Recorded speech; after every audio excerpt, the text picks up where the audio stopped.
Assalamualaikum warahmatullahi wabarakatuh. Nama Geostia Paniedi Putri, NPM 1911070220. Jurusan PIAUD, kelas D semester 4. Mata kuliah Pendidikan Statistik. Dosen pengampu Dr. Sofia Mas Ayu, MA.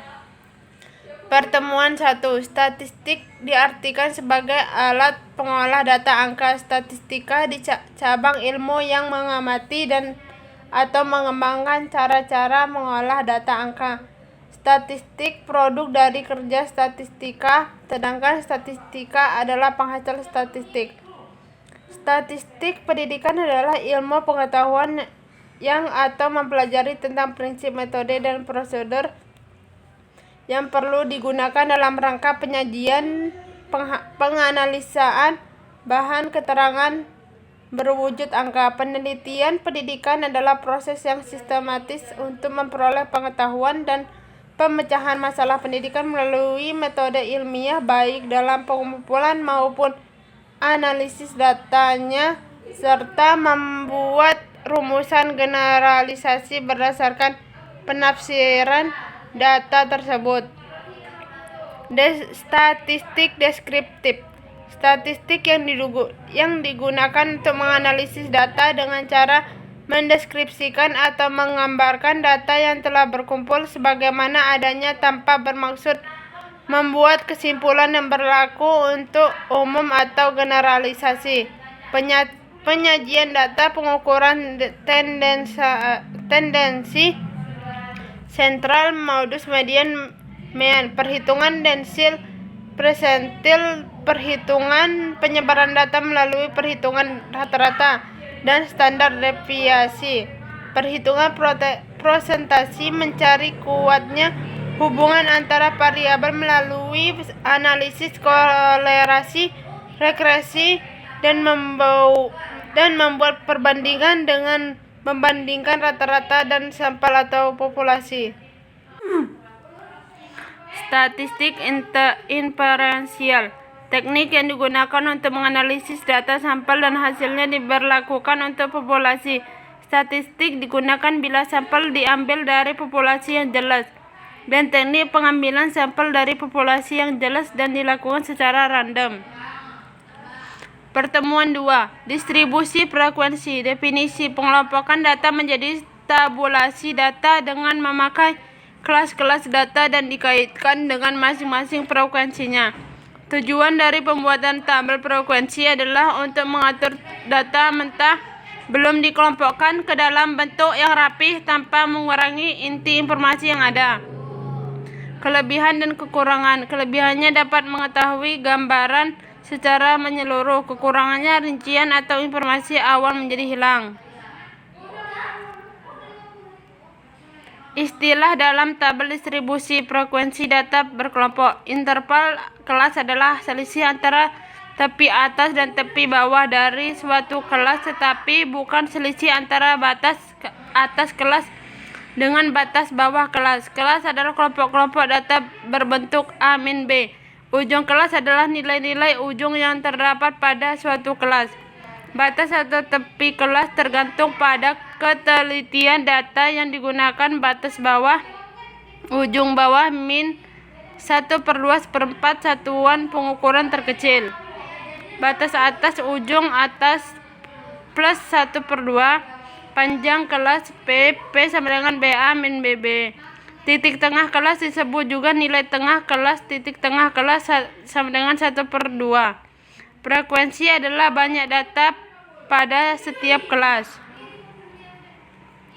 Pertemuan 3. Definisi data. Himpunan nilai variabel data, datum atau informasi lain yang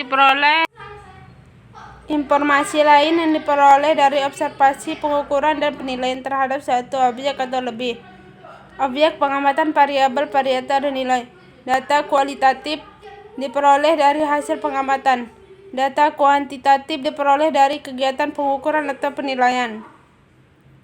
Cara menyusun angka. Data nominal yaitu data statistik yang cara menyusunnya didasarkan pada klasifikasi tertentu. Contoh: jumlah mahasiswa matematika 2015-2016 menurut tingkat dan jenis kelaminnya. Data ordinal atau urutan yaitu data statistik yang cara menyusun angkanya didasarkan pada urutan ranking. Contoh hasil nilai statistik berdasarkan ranking. Data interval yaitu data statistik di mana terdapat jarak yang sama di antara hal-hal yang sedang diteliti. Pertemuan 4. Ukuran pemusatan merupakan ukuran-ukuran dari sebuah kelompok data yang dapat mewakili karakteristik dari sebuah populasi. Jenis data ukuran pemusatan: data tunggal tidak berkelompok, data berkelompok. Rata-rata mean dapat berkelompok digunakan untuk menghitung nilai ukuran-ukuran pemusatan untuk data dengan jumlah yang banyak. Ukuran-ukuran tersebut diantaranya nilai rata-rata mean, nilai yang sering muncul modus, nilai tengah median, kuartil, desil, dan persentil. Agar lebih cepat proses perhitungan dibantu dengan terlebih dahulu tabel tersebut. Frekuensi. Pertemuan 5. Ukuran penyebaran data.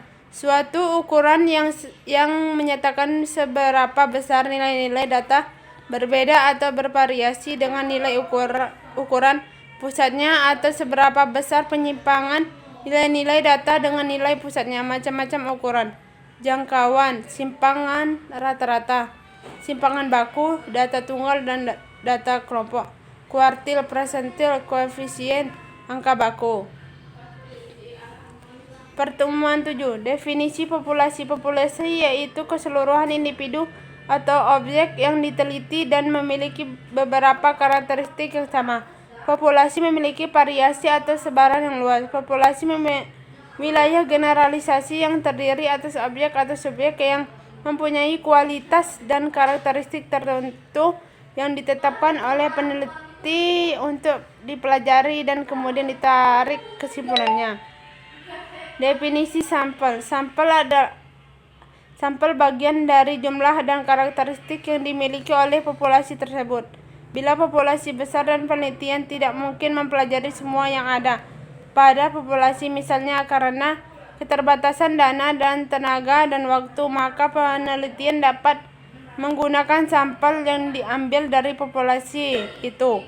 Sampel yang diambil dari populasi harus betul-betul representatif, mewakili. Penentuan sampel penelitian.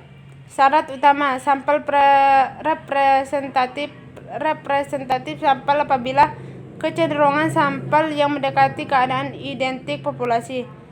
Kerepresentatifan sampel dipengaruhi homogenitas populasi, jumlah sampel yang dipilih, banyak karakteristik, jumlah, adekuasitas, teknik pengambilan sampel.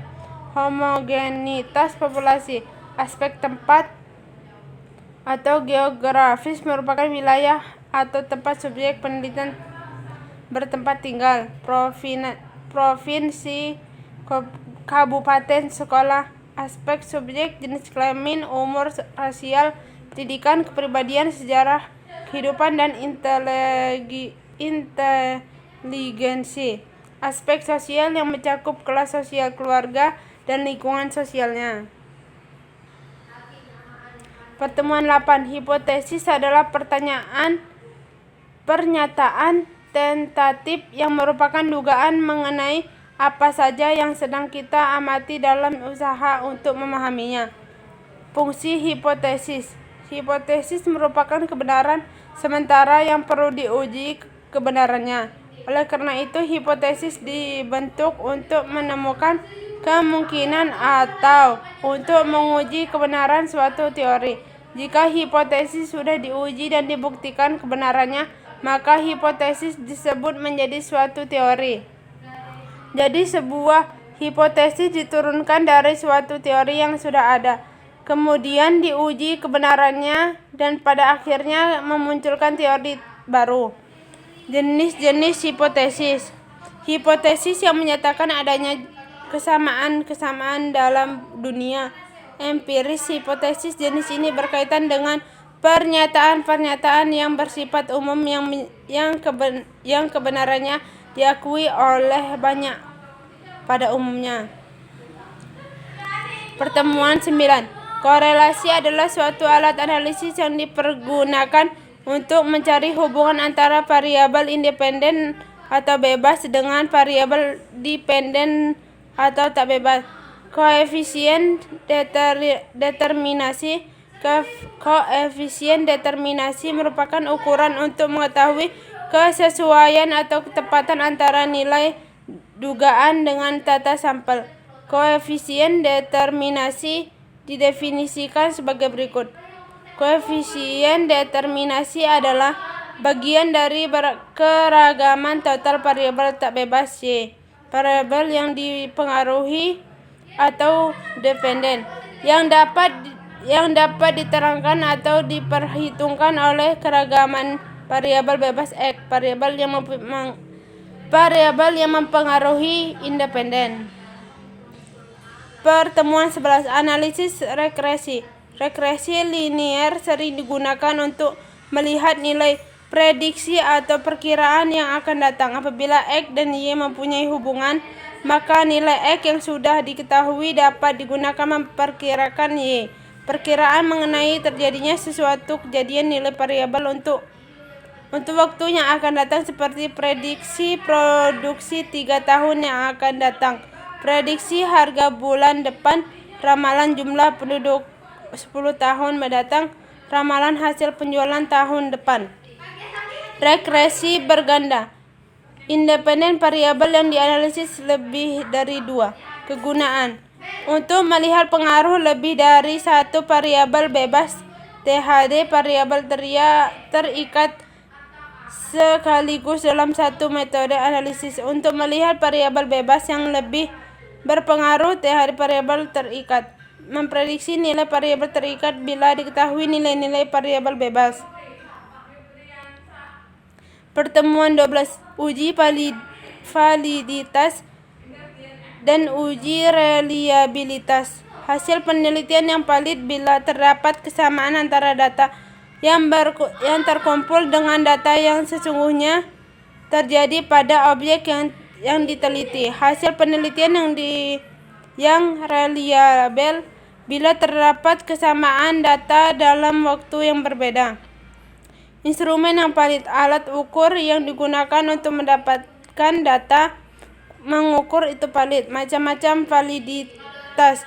A. Validitas logis. B. Validitas empiris. Baiklah,